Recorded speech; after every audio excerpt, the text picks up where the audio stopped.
Welcome to the House Party. Catch the House Party every weekend on Saturdays and Sundays from 6 to 10 p.m. where we catch up on the latest in the world of hip-hop. So we're at the Tuksfm studios, and you know, I always give you guys the juice, and I always try to bring you guys the latest on the hip-hop streets. And today, man, we got PriddyUgly himself in studio. Yes, sir. Yes, sir. What's up, man? Hey, I'm chilling, man. Thank you guys for having me here, man. Shout out, the campus is amazing, by the way. It's huge. Shout out to you, it's actually. like a city on its own. Shout out to you, actually, because you're on time. Yo, thank you so much. I know I didn't make it last week, so I had to make sure that I was on the time. flu game? And I still have flu today, even.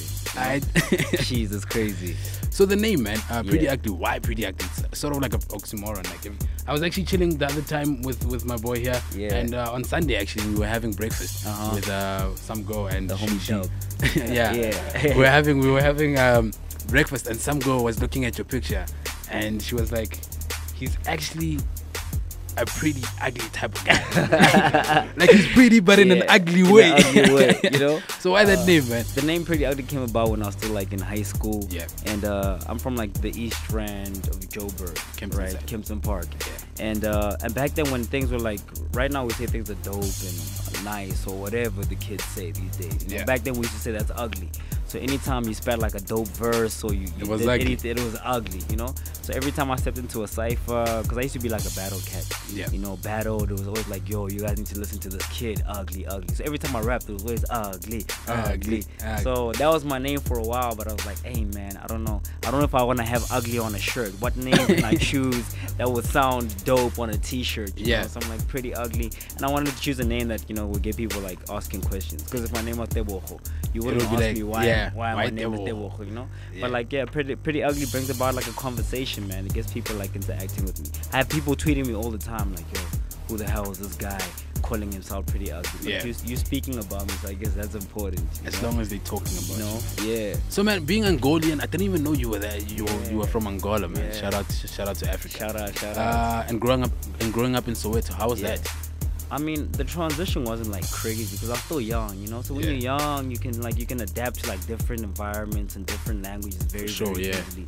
You know, my mom is Angolan, my dad is South African. They met, you know, in exile. My dad was in the army, you know. And I came, so when I grew up in Soweto. So the transition for me was easy, man. At the time, I was speaking like, I didn't even speak English at the time. I was speaking Setswana, Sotho, Angolan and Afrikaans. Those are the only languages I spoke. Oh, and Portuguese. But you also speak Portuguese? Yeah, and Portuguese, you know. I'm sure the hands die for that. Yeah, man, so the transition wasn't too crazy, you know what I'm saying? And I didn't spend too many years in Soweto. I think I was in Soweto for about 4 years before I moved to Kempton Park, and I grew up in Kempton Park. Right. So and you always make reference to Kempton Park. Always, man. I try, because I think people used to, back in the day, people used to like say like, yo, dog. Still today, people are like, yo, man, but okay, we here PriddyUgly, but where you from? A lot of people still don't think I'm a local guy. I don't know where you think I'm from, because it's crazy. Because I have fans and listeners in America, and they don't think I sound American at all. They think I sound very different, you know. And the people in the UK don't think I sound American. In fact, my American fans think I sound British.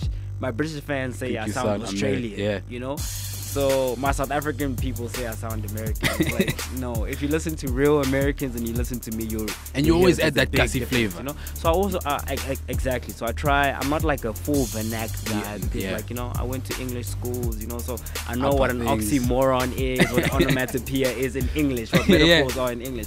I don't know what that is in Tswana, so it's just easier for me to write in English, you know. So I add like a little bit of South African flavor here, you know. Cool, man. You dance, or you used to dance rather. And now you make the music. Which one is your first love?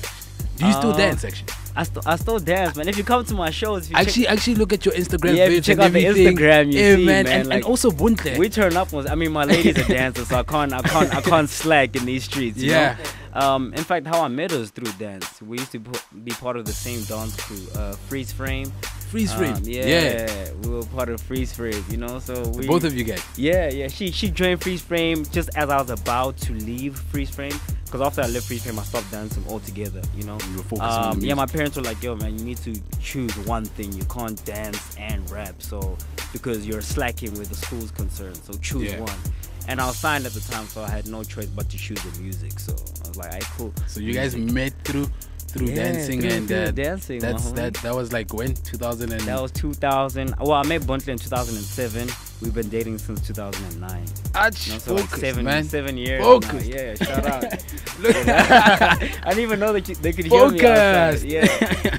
You know? I'm also gonna be I'm gonna try to be that focused soon. Cool. Soon. I'm gonna try to find myself a bunt to make a song about bunt. I want a bunt as well. You know? Anyway, so about 2 weeks ago, it was like, I think if my math is correct, it has been like 12 years since Brenda passed away.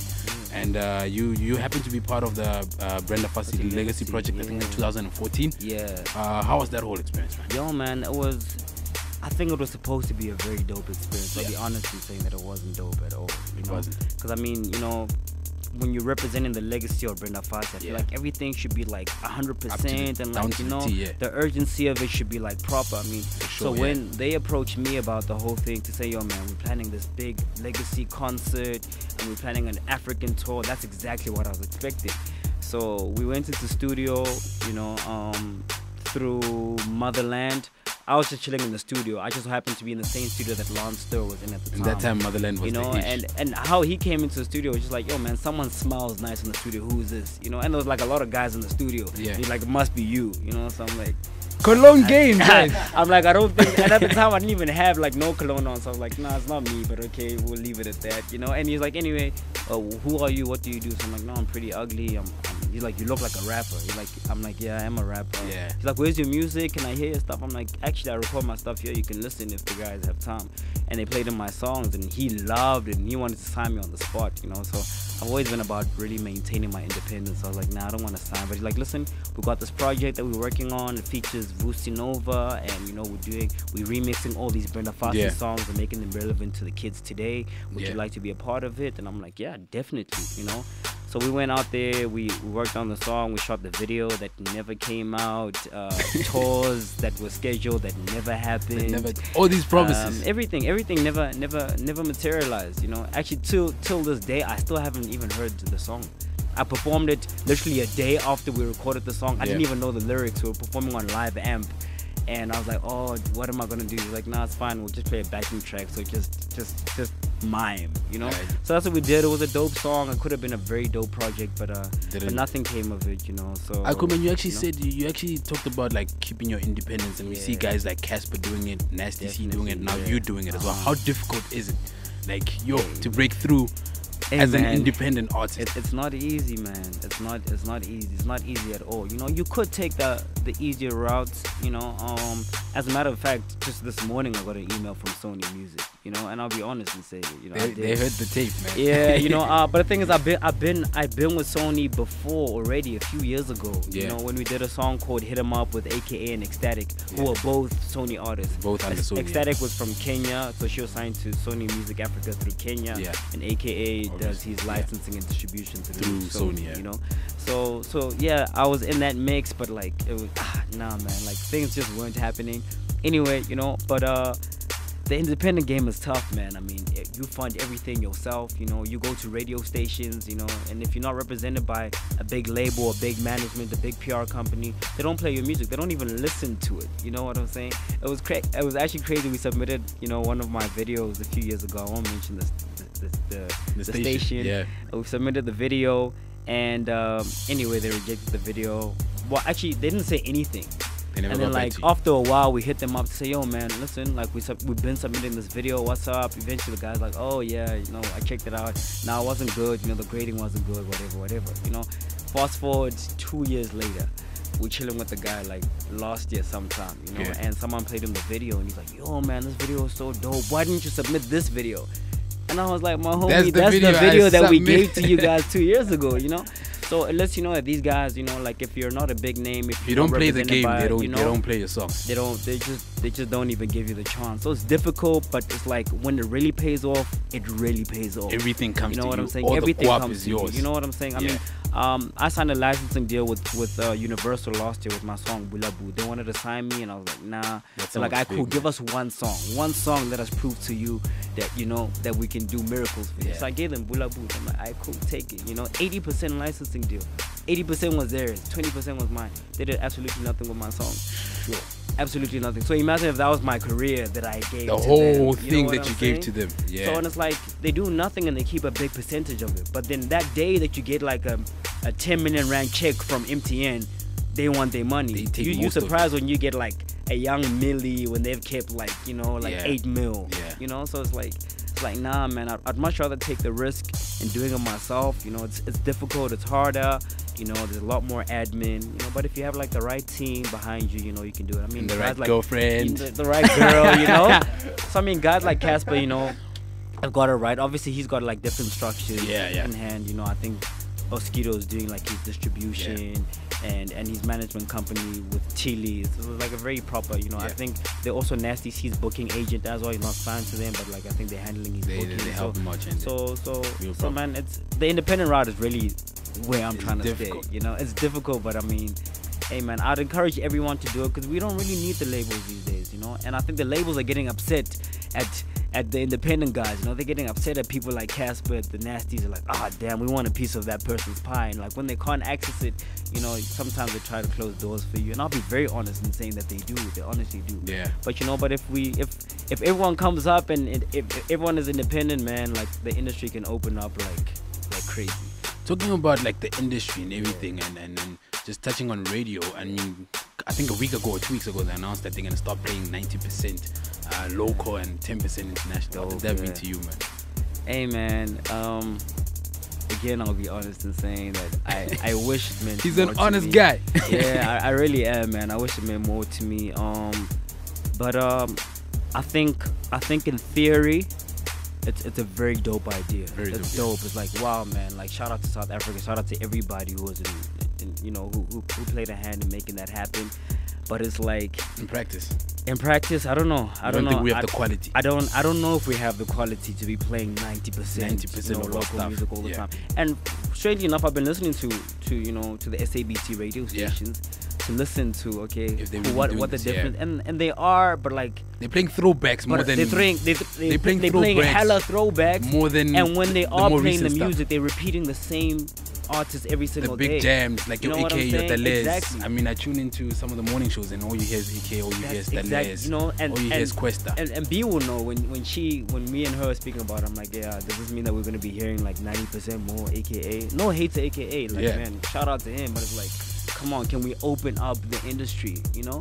Because I mean, I submitted my music weeks ago to the radio stations. You know, I dropped my project about a month and a half ago, and there's only one national radio station that's playing my songs today. You know, and I don't want to say it's because my songs suck, but I'm biased, so I can't say my songs suck. You know, but they don't. But suck, they don't, you know? because I've heard the whole tape. They don't. There shouldn't be a reason why you're not playing the music, but the music is still not getting played. So it's still like more battles now. We're still fighting the compilers. We're still calling them up like, yo, listen, we gave you guys a song like a month ago. You haven't played it. But, you know, AKA dropped off his video or his song last week. And it played same time, you know. So we still, hey man, there's still many challenges, but hopefully we'll overcome them in the next couple of years, you know. Right. Actually, about, I don't know, is it like a month ago or something like that, or 2 weeks or 3 weeks ago on Twitter, Catch Time had a Q&A, man. Yeah. And someone asked KO, actually, who he thinks is the guy to look out for this year. I don't know if you saw it, but KO said PriddyUgly is the guy that's gonna kill the year, and people should definitely look out for him. Man. How did that make you feel, shout out to that, man. Like, and not because he posted me, but KO is my favorite lyricist, my favorite rapper in the country. Yeah. And I was privileged enough to have a sit down with him weeks prior to that about some other business that I won't discuss. Can't talk about yet. But yeah, man. But I mean, it was dope. I was on another radio station and got to have another interview, and then after that, you know, I got onto my social media and it was buzzing. And it's like, yo, people, KO sent you a shout out, yo. So it's PriddyUgly now signing to Catch Time. What's the deal? You know, people will have to see what happens where that is concerned, you know. But I still say that I'm trying to maintain my independence 100%, you know. But it's really dope when people like that, you know, who have accomplished so much, you know. These are like legends in the game, man. Like guys like KO, you know, like if they realize my potential, it means that we're doing the right thing, you know. So to all the fans who are like, oh, Priddy, what's happening? You know, blowing up, what's going on? people are noticing. It's just gonna take time. Takes time, man. It takes time, you know. Everything But takes time. in all due time, everything will unravel and unfold. And the thing is, people think that KO, aka, they just like popped up in a day. Yeah, they also took time. Come on, they've been at it for years. Can I tell you an interesting story? Sure, in man. 2010, I remember I was working at the airport. I remember very, very clearly. 2010, I did a show, Mr. Salvin. 2009. I'm lying. 2009. Yeah. I did a show.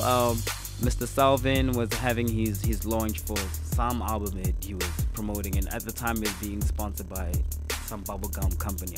I won't give them free advertising, you know. But anyway, it was like a big event, man. Like the industry heavyweights were all there. Tear Gas was there. Everyone who was anybody was there, right?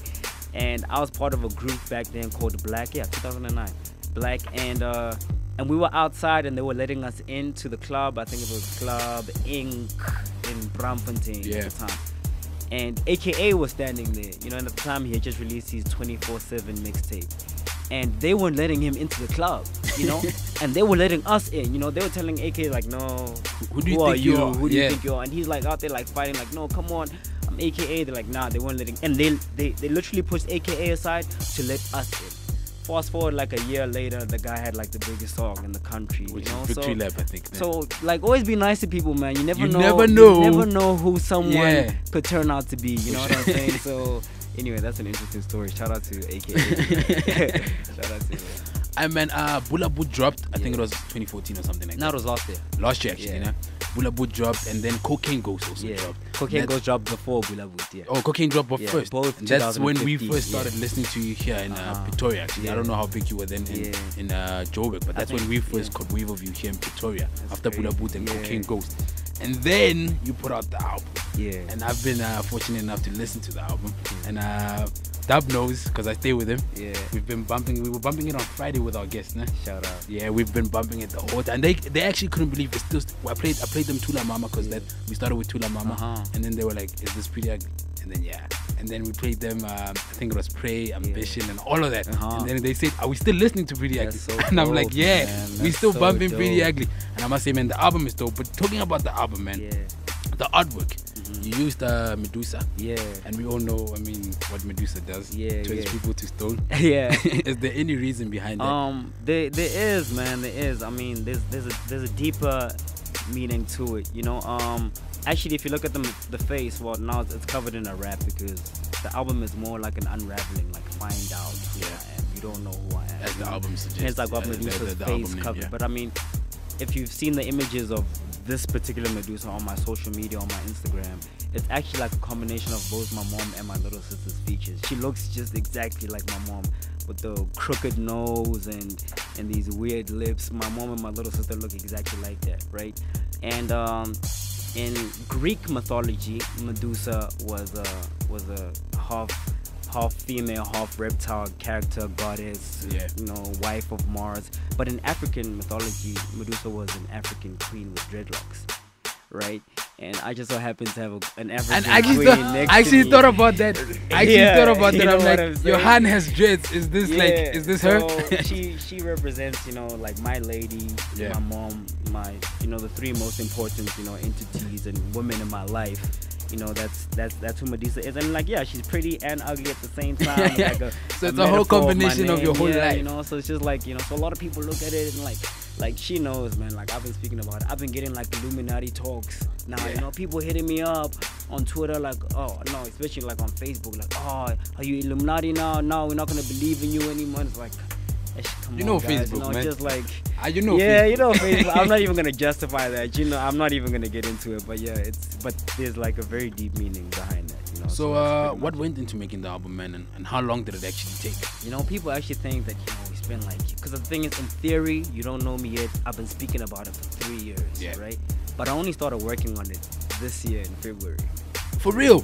Yeah. It's and out I dropped now, it in February. And by the way, we started working with it in Feb. Yeah, it took us 7 days to work on it. No, it should have been 7 days. We had a weekend to work on it. Right? This is minus. We're not including Bula Boot and Cocaine Ghost, because those were already dropped the year before. But the original version of You Don't Know Me Yet had 9 tracks. So we worked on about 7 tracks that weekend. right? Yo. And the reason why it was supposed to be a week because Weechi was working on Chad the Don's project. He was mixing that, and we literally had no time. And like every time I'd scoop him up, other things would happen. Yeah. Like we'd have to run errands when we have studio sessions. You know, I finally would be calling Weechi up like, yo man, you need to mix my stuff. It's dropping tomorrow. Yeah. So, and they were paying him like, you know, a substantial amount of money, so he obviously had to attend to them first, you know.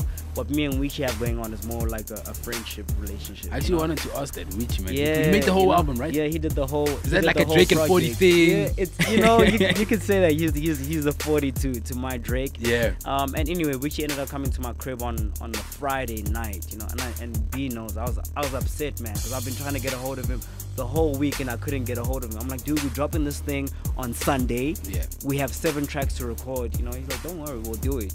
You know, so I'm like, I chill. Alright, cool. So we chilled, man. And then Friday, Saturday, Sunday, we worked on the project. It was supposed to drop on the 29th of February because, you know, that was a leap year. And I'm like, I want to drop it on a special day that can only be celebrated every 4 years. Every 4 years. We missed the deadline, so we dropped it on the 1st of March, you know, early in the morning. You know, it was dope. The reception was amazing and people loved it. So we figured, you know what, we put that out for free. Let's repackage it, add more features, add more songs to it. And then we dropped it on my birthday on the 2nd of April. That was a deluxe version. It had like 5 extra tracks. And it's been doing amazing. I mean, download-wise, it did like about 70,000 in the first week and a half that it did. Yeah. You know, so it's doing well, man. But like the project is out, so I want people to purchase it now, you know, because people always told me like, yo, man, we tired of downloading your music for free. Want to purchase the stuff, and it's like then you actually put out the project and people don't purchase it. You know, like we had like 150 orders in PTA about 3 weeks ago. Yeah, no, a month ago. Yeah, we came out here and only 3 people pitched up. You know, it was like, but 150 you guys ordered and told me that you wanted me to come out here, and I didn't come out, but my team came out, and 3 people came. I'll be honest, you know. So it's like, come on, guys, you know, support the music. You know, it's free. It's $100. How do people get the album? So you hit me up on Twitter. It's at Priddy_ugly. And you just email info@Gotha Entertainment. Gotha is GOTHA entertainment.com. And you just email them no matter where you are. You could be in Africa, you could be in Australia, they will get it to you. $100, my people. It's just $100, you know. Obviously, if you live further away, you might pay like an extra 100 for delivery or whatever the case may be. But the CD is $100, 15 tracks. This is the deluxe version. We're still doing the platinum edition of the deluxe that will drop, you know, in there's more stuff coming. Yeah, man. There's like over the past couple of years, people were like, yo, man, PriddyUgly, you don't release enough music, and I understood it, you know. For me, like Cocaine Ghost took me 6 months to do. You know, like I can explain the process, but like it's tedious, you know, because Weechi doesn't give me beats. We make beats together, you know. So we can sit for a week working on like one beat. I'm like, nah, I don't like this 808. Take that 808 out. Actually, I don't like this whole package. Let's go and purchase a new package. So we buy more plugins and, you know, try out different sounds and whatever. And it took me about 6 months to work on that, you know. So, and I realized that I was releasing music like I was a made artist, you know, like AKA can afford to like drop a song twice a year, you know. I'm PriddyUgly, I can't. You need to. I need to. This keep, is the come you know up, what I'm man. saying? So this time I'm like, alright, cool, I'm flooding the streets with music. So when I dropped the original version, I told people I was dropping the deluxe. They're like, no, hold on, we still trying to listen to this one. Then I dropped the deluxe. And now I'm dropping more music. There's more on the way. This year, it's gonna be talking about the deluxe version. You said that it has more features. And which artist did you work with? Yeah, I already know because I listened to things. We got my close friends. You know, a girl named Reefy. Reefy sings as a stage name. Oh man, her voice. Is she the one that does the whole Jamaican thing? Yeah. So Reefy grew up in LA. Yeah. She's originally from South Africa. Her dad is actually Lebo M. Lebo M is a guy that did all the music for Lion King and stuff. You know, Grammy Award winning. Talking about her, I mean, I remember when we were listening to the album and we were playing it for the people that came to my place. They actually said this sounds like Rihanna. Yeah, she's got that whole Rihanna thing going on. And how I met her through the Brenda Fassie Legacy project. She was here and they had bumped a song that sounded just like Rihanna. It sounded like Rihanna's version of Weekend Special, right? And Lon Still was like, listen to this, it's Rihanna. Rihanna did a remix to Brenda Fassie, and he plays it, and everyone in the studio actually thought it was Rihanna. I was like, no, she sounds like Rihanna, but she's not nah, that can't be Rihanna. Anyway, the next day I got to meet her. Yeah. She was amazing. Voice, man. You know, then we were friends. We worked on a couple of songs together. So she's like my main collaborator. She's on like a lot of the songs, you know. We got a girl named Reba Red. She's also like a very Tula cool, Mama. Yeah, on Tula Mama. She's also very upcoming, you know. It's tricky with her. She doesn't really know if she wants to be a musician or not. But she's an amazing singer. Yeah. You know, she's amazing. And then like the bigger guys, we have you know, we have Shane Eagle, who's from the same neighborhood. You know, he was on The Hustle. We have Big Star Johnson. Me and him went to the same high school. For real? You know, I actually started rapping because of Big Star Johnson. Big Star Johnson is amazing. When I was in grade 8, we're in the same rap group together, Christian rap group. Christian rap. Yeah, you know, I started rapping because of him. But anyway, Big Star Johnson is on that project. We're from the same neighborhood. I got the young homie A Reese on it. Young you guy. know, he's doing some nice things. His song with MT is really nice. Couldn't, dope. And then the last person is Double HP. Double HP, man.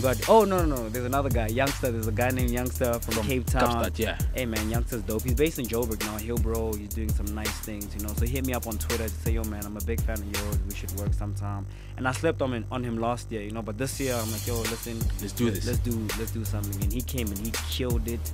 And I had never met him till recently. Like, so when he did the song, I still didn't know who he was. I sent him the stuff via Twitter, sent him my verse and the hook. He sent me like his verse. I'm like, alright, cool. Can you say the hook instead of me? Cause it'll sound better if you said it. And Come to My Casa came about. And then I have a legend, Double HP, came through on Tula Mama, man. And he did justice to that, man. So I think, yeah, man, the project is amazing. The platinum is gonna have more features, exciting features as well. You know, if people know me and if you follow me on Twitter, you'll know from my rants or whatever that I'm not a guy who likes featuring anybody really. But you know, I'm trying to do more collaborations, just interconnecting different markets. You know, just trying to open up my market as well. You know? Talking about Tula Mama, because we got it on rotation at the moment. Talking about that song, did that actually really happen, or is it just for all the mamas out there that are going through that? Tula Mama is a real story. You know, Double HP speaking about his mother. I'm speaking about a woman that I know. You know, many women that I know. Yeah, you know, and I just wanted to tell the story because I know that people, you know, people can relate to that. You know, I have friends who have mothers who are going through some real shit. Exact same thing you're talking about. Sorry, my bad. You know, I have a mom who's gone through some real stuff as well. You know, so I just wanted to, you know, to combine everyone's story into one story. And I mean, Double HP came and gave it like the finishing touches. I mean, actually, how Tula Mama came about, I wrote Tula Mama on Twitter 3 years ago. 3 years ago? Yeah, it was just I was just like ranting, freestyling on Twitter, just whatever, right? Yeah. And I left it at that, and it was nothing. And then when it came to working on the song, on the project, it was just something that was missing. I'm like, we need something, right? And I went onto Twitter something that shows you like your old tweets. Yeah. And one of the tweet deck, and one of the tweets was like a line from Tula Mama, and I was like, yo, man, I remember this. I had to find it somewhere. I couldn't find the tweet anyway. I wrote the story based on that one tweet that I found. And then it was finished, but I was like, yo, we need something extra on it. And at the time, I just worked with Double HP because I'm doing some songwriting stuff with him, and he's an artist, you know. Yeah. Because I'm a songwriter as well. Some people call me to do some songwriting stuff. And I gave it a try. I'm like, yo, man, let me ask him if he wants to feature it. You know, I don't know if he would want to, but let's see what it is. You know, so I sent it to him, and he came back the next day, and he's like, yo, man, let's do it. Let's do it. And he came through, and he spent the whole day with us. You know, most guys like send their verse or come through for an hour, spit their verse, and they leave. So he showed with us the whole day. He landed at like 2 o'clock in the afternoon, left at midnight. Just chilling with us, connecting with us, speaking to us, just telling us stories, you know. So just the process of making Tula Mama was like amazing. Amazing. Yeah. Shout out to Wiki 1080 on the production. He killed everything, you know. So how long have you and Wiki been friends actually? I met him in first year. I did sound engineering at the Academy of Sound Engineering. Yeah. So first year, about 2-3 years ago. And he came up to me one day and he's like, yo, man, I just saw your video, Swag Demonstration. Are you Pretty Ugly? I'm like, yeah, I'm Pretty Ugly. And ever since then, like, he was like my homie, and I toured with him for about a month before he told me he even made beats. Yeah. One day, like, yo, man, you know I make beats too. So I'm like, oh, really? And I'm like, oh, another one that thinks he can make beats. Yeah, you know how many guys, come, even till today, like, yo, I'm a producer. You know, it's can't give.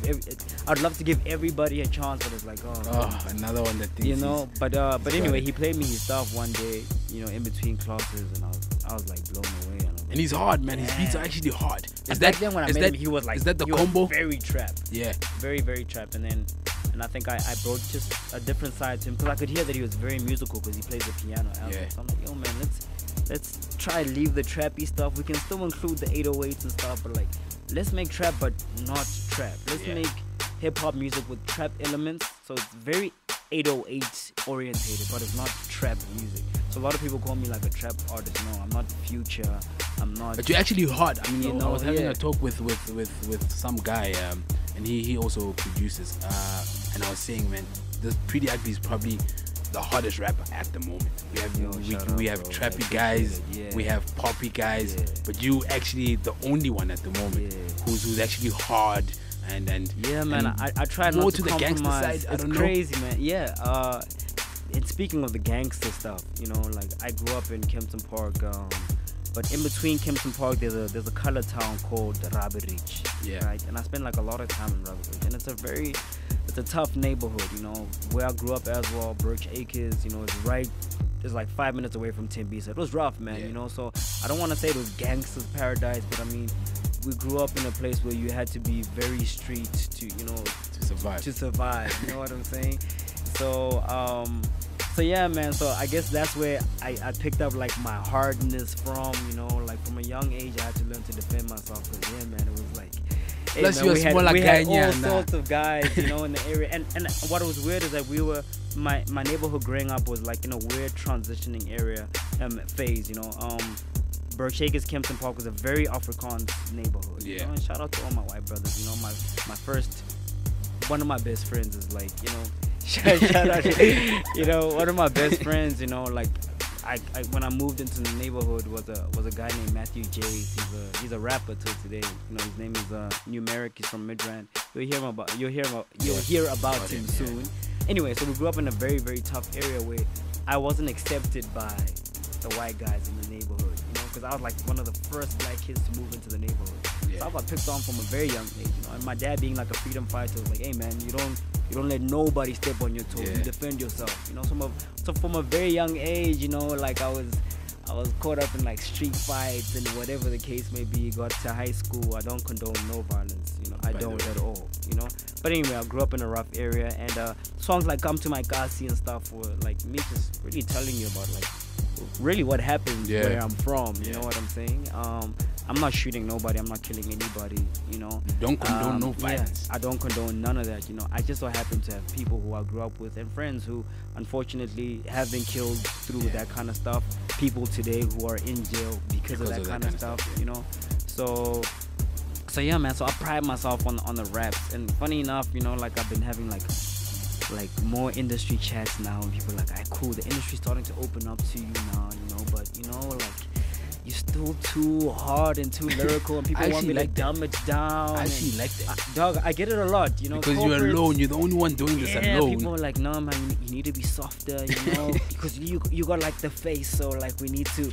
We need to capitalize on the girls, you know, and it's like it's crazy, you know. So that's why like I pride myself in like really staying independent, because then you can stick to the truth. Exactly, you stick to who you are. When you have all sorts of all these corporate people and these PR people like on your side, it's like I get that they trying to benefit you and trying to make you a bigger brand than what you are, but it's like what I hate about like the South African industry is like a lot of people just can't be real and like and be themselves. Like in the States, you can blow up off of being you. If you're the guy that raps in the club, then you that guy, and people know you for being that guy who's always in the club and you make music for the club. Juicy J does that and people love it. If you're the guy that the ladies love, you can be. There's different people for different. Here they all want us to be the same. We must all be MT. We must all be AKA. It's like no, there's so much space for so many people to thrive in this market. You know what I'm saying? And still, like my fans can still be AKA fans, and that's another thing that fans don't understand. You know, you don't have to hate. You don't have to hate just because like you're an AKA fan doesn't mean you need to hate PriddyUgly or you need to hate Altito. you are fans of hip hop, you know. We can't be biased and say, no, I only listen to this kind of artist, you know. Yeah. So I tell my fans as well, like, yo, because I see my fans would be like, alright, cool, I'm a PriddyUgly fan. If every other rapper, it's like, no, that's not how it is. No, we trying to build the industry, you know. Embrace that rap. I need you to go buy Nasty's album when it drops. I need you to buy AKA's album. I need you to buy my album, because then now you can pin me, or you can place me in a box with all these guys, and you can listen and see really who's the best. But when there's one guy who's thriving, we all think that person is the best because that's the only person that we know. It's like, no, there's so many other guys out there. So open up your ears, you know. And yeah, because I've seen like a lot of my fans and a lot of fans on Twitter like try to turn me against, try to turn like artists against each other, you know, like, and we don't need that. Do you think we're in a good space though right now, South African hip hop? I think we're in a very dope space, you know, like. I mean, dog, if there's progress, as long as there's progress, we're in a good space. Big or small, even if we're making progress. Big or small, even if it's from one artist, you know. I mean, we come from an industry where 10 years ago, like, you couldn't make money. You couldn't make money off of this thing, you know what I'm saying? 5 years ago, like, guys were starting to make a little bit of money, you know. To a point where people are buying Bentleys and buying 2 million rand BMWs and buying X6 and buying properties, you know? So that's progress, and more of us are coming up. So like in 5 years there'll be even more guys coming up, you know. So that's really what I'm looking forward to, man. The betterment of just like the industry at large. I want everyone to eat, man. Everyone needs to eat, man. I can't have you know, other rapper friends who are broke and who are, it's like, I need you know what I'm saying, I need everybody to eat, you know. Everyone in AKA's camp needs to eat. MT is signing his own artists, you know. I think ATM, African Trap Music, all of them need to eat, you know. And when we all eat, you know, that's when the industry is going to get better, you know, because the quality is that's when we can cut out the middleman. Exactly. Now we can cut out the middleman and start doing our own thing, you know? Alright, man, back to the album, man. I don't know, there's a song, actually, I think you speak about a girl, Lerato. Yeah. What's the story there, man? I heard her, she was saying she passed away about 3 years ago. Actually a while ago, 2007. 2007. Yeah, Lerato. She was my girlfriend for 3 years at the time. I started dating her like in primary school. Yeah, I started dating early, like grade 6 to like grade 9. Yeah, you know, I was with her, you know, and it was just easy and organic because our parents worked together. You know, my dad works for NIA somewhere here in Pretoria, you know, and her dad worked there too. And we went to the same high school, whatever, same environment, you know. So she was cool, good peoples, and I was with her for like 3 years, and then she passed away in a car accident, tragically. You know, her mom and her dad passed away. The only person that survived was her little sister and her aunt, who was like, but now like wheelchair bound. And stuff. And yeah, man, and I was a very shy guy, like growing up, and Lerato was always like, man, people keep telling me that you can rap and you can dance, but I never see this. So she would always like force me, like, hey, you know, like stand up for yourself, hey, you know, express yourself more, speak up, you know. And I was always like the guy who was like upset or angry but kept quiet about it. She's like, yo, you need to talk when you're upset. You need to tell that person that you know. So I became very expressive because of her. So the song Ambition just speaks about like where my ambition came from and where it started. So she inspired the ambition, and she Bunte now has further carried the ambition, you know.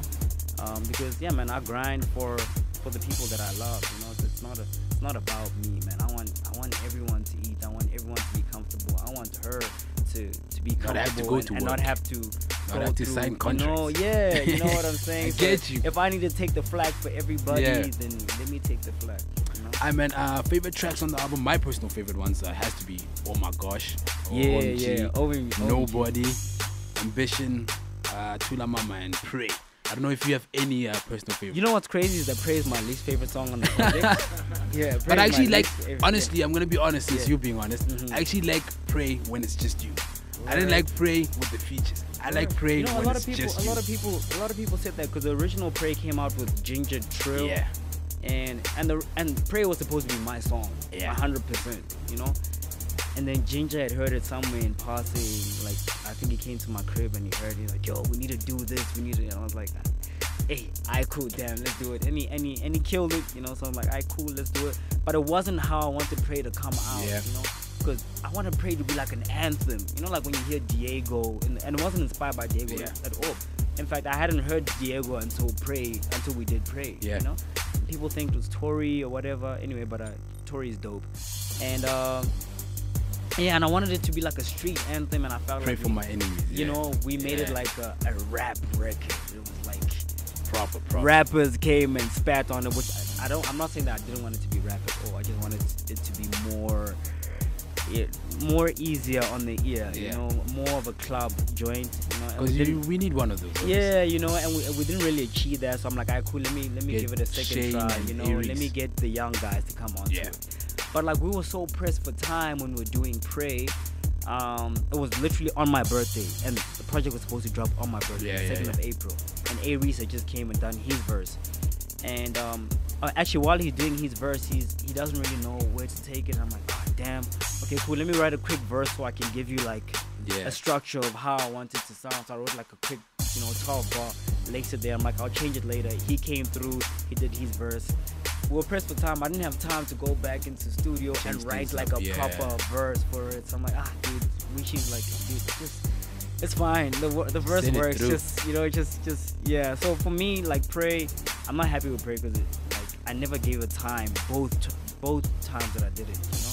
But it's cool. My least favorite track, but everyone's favorite. One actually, Bias Streams is doing the most. So a lot of people are bumping Pray.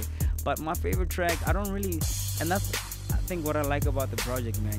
You can't have a favorite track. Every day you'll have a different favorite track for a different mood, you know. Some days, like, I'm in the mood to just listen to Ambition. I just want to listen to Ambition, and that's it, you know. Some days I can't even hear Ambition. I just want to bump, oh my God, the whole day, you know. Oh my God. And some days I'm just like in the mood for Tal. I'm just like angry and I'm hyped. And So it really depends on your mood. So that's what we did, man. We did a project that was for like everybody, you know.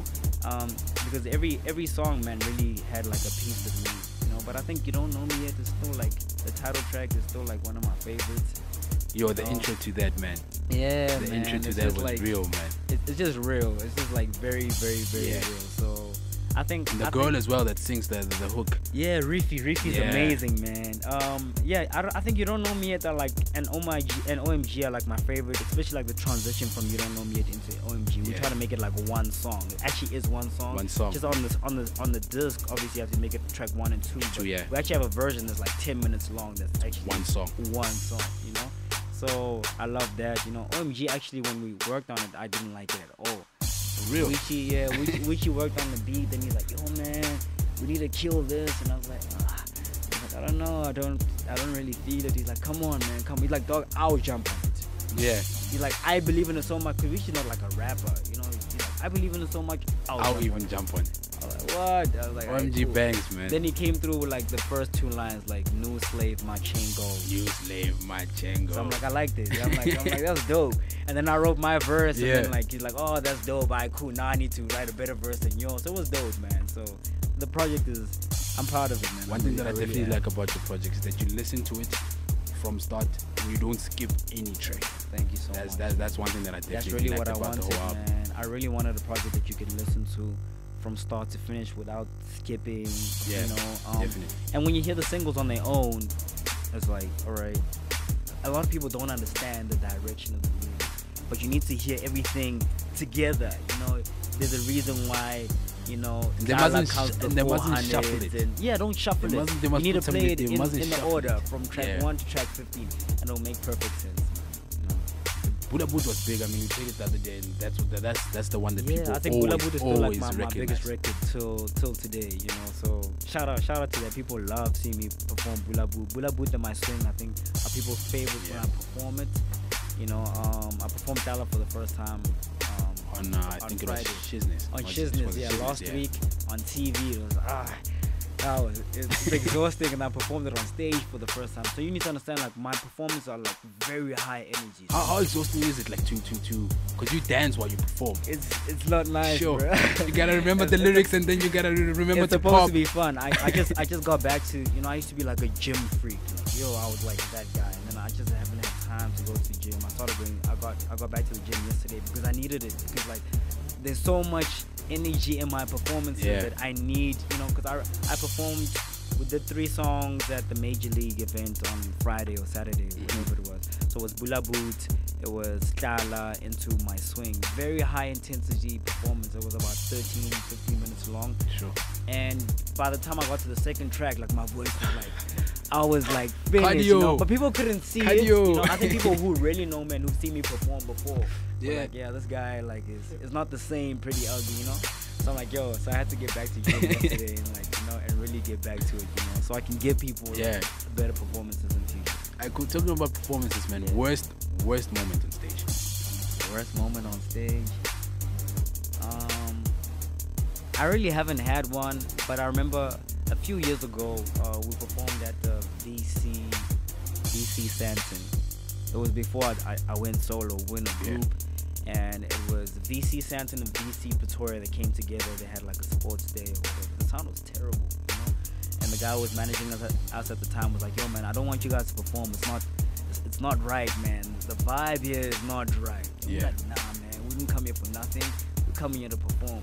Hey, man, we got there, we performed. They were chilling on the grandstands. We got there, we performed on the grass, bro. Right? And we performed. The song starts playing. You can't hear the song. People can't hear us. You know, but we're performing anyway. Yeah. So I'm like, guys, just perform. So my guys are all looking at each other like, yo. And I've always been the type of guy, when things are wrong, bro, just keep going. Just keep going. They probably don't realize anyway. You know, the homies are looking at each other like, what is this? People start booing and start throwing cans at us. And it was embarrassing, you know, but, you know. It is what it is. Yeah, Fast it is forward what to it now, is, man. You know, you're now, out there. You know, now we're out here. Yeah. I could just to quickly wrap it up. Apparently, you got a mentorship thing going. You want to tell people about that? I almost forgot about that, man. I'm speaking so much. I got a mentorship program happening. It's called Pump. So Pump, the acronym is PriddyUgly mentorship program, and which is going to the schools, man, to different schools.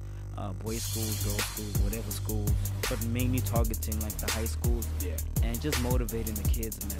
You know, because I don't feel like enough artists do CSI projects and really give back to the kids, and just let the kids know, like, you know, what it takes to be where we're at. You know, that, you know, there are scandals. Sometimes there's scandals. People are made by a scandal. Like, you don't have to go through a scandal. They're the right channels to doing this. You can get signed. That's amazing. I'll let you know about what happens when you do get signed. That you can go this route. You know, this is probably what you'll experience. But you know, you can also be very successful from it. You know, AKA signing these very successful. You know, or you can go the PriddyUgly / Casper in your vest route and be this way. You know, but really just to empower the kids. Let them know what it's all about. Let them know that above everything is about self-belief. You know, like, if you don't believe in yourself, if you don't believe in what you're doing, if you're not presenting like the absolute best, you know, if you don't feel like you can come into the industry and be better than I am and be better than the next guy, don't do it. You know, I'm here because I feel like I can be better than whoever. You know, so if you're not trying to be better, if you're not bringing anything like different to the table, don't do it.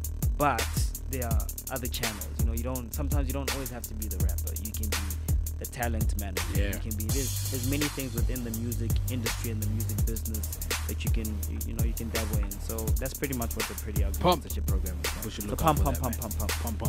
Last question, man. I've always wanted to know, man. I mean, you came with Buntle, so I don't know, how do you guys handle, like, how do you handle, how does Buntle handle, like you said, I mean, the people said you got the face. She's you got the face. I think she can answer. So how does she handle like all the girls every weekend performing at Sway, performing wherever? I think it would be incredibly unrealistic for me to treat him as if he's not a good-looking guy. Trust me. That's why you with him. I know this. Trust me, I know it, and I have no issues with it. I think it goes back to our foundation and our base. You know, number one, we really trust each other. Number two, we talk. We actually talk. So to all the gents who try their luck, trust me, my man knows. Okay? To the ladies who try their luck, trust me, I know.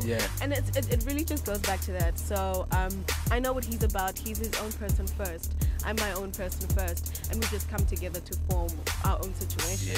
And we're going through it together. But you know, it is what it is. And yeah, but I handle it just fine. You don't have sleepless nights. I mean, we handle it like really well. Like she was just saying now, like, you know, we speak about it. And she's also got the face, by the way. You know, so like she's amazing. Yeah. You know, like, I'm saying, like people like treat her all the time. I tune into lip sync, bruh, because of her. Yo, you know, that's I saw what she did for Boyti, and I'm like, you know, people, you know, and I mean, dog, I need to be realistic as well. Like, I know that she's good looking. I'm not gonna be upset at you for like saying, Scout is you like know, looking at me like, obviously you have eyes, so you obviously see, you know what I'm saying? But it's just like what we speak about, everything we go through. So whatever you say to her, especially on a social media platform, bro, like we laugh at DPs. I mean, at DMs together. Like, yo, look who just DM'd me now. You know what I'm saying? So behind closed doors, we laughing about these things. You know, we won't speak about them and expose anything. But the basis of it is that behind closed doors, you guys talk everything. You guys talk about very solid. Yeah. Alright, guys, thank you so much for coming through. Yo, man, thank you so much for having me. Salute. Really get the project. You don't know me yet. It's available on Google Play, on iTunes, wherever you want to get it. You can stream it for free as well on my SoundCloud. Yep. Thank you so much.